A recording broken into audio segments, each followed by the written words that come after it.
আসসালামু আলাইকুম ওয়া রাহমাতুল্লাহি ওয়া বারাকাতুহু।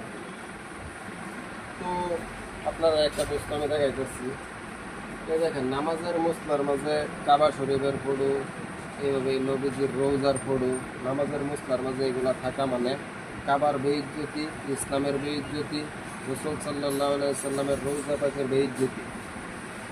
কারণ যেই কাবা আজকার দিনও যে হাজিরা লক্ষ লক্ষ কোটি কোটি হাজিরা যে কাবার মাঝে চুমো খাওয়ার জন্য, এই কাবার মাঝে চুমো খাওয়ার জন্য জাফায়া পড়তেছে, কেউ টুকরে মিলতেছে, কেউ নতুন মিলতেছে না, কিন্তু তার জন্য এই কাবার শরীরে আমাদের পাওয়ার মাঝে লাথি লাগতেছে, আমরা পারাইতেছি।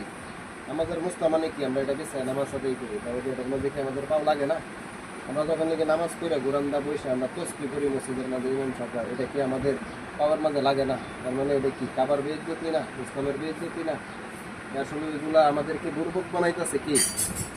এইগুলা মুস্তা যদি আপনার ঘরের মাঝে আছে, মসজিদে আছে, লোকের সত্তর এগুলা বাহির করে প্লেন হইতো। আর আমাদের মুফতিয়ানে কেরাম তারা জানে মাসলাটা, আমাদের মশলা প্লেন হইতো, কোনো ধরনের ছবি ফুলের হোক, কোনো ধরনের মানে ছবি চিত্রাঙ্কন না হইতো, যাতে সেজদার মাঝে যাওয়ার পরে এইগুলার দিকে মানুষের খেয়াল না যায়।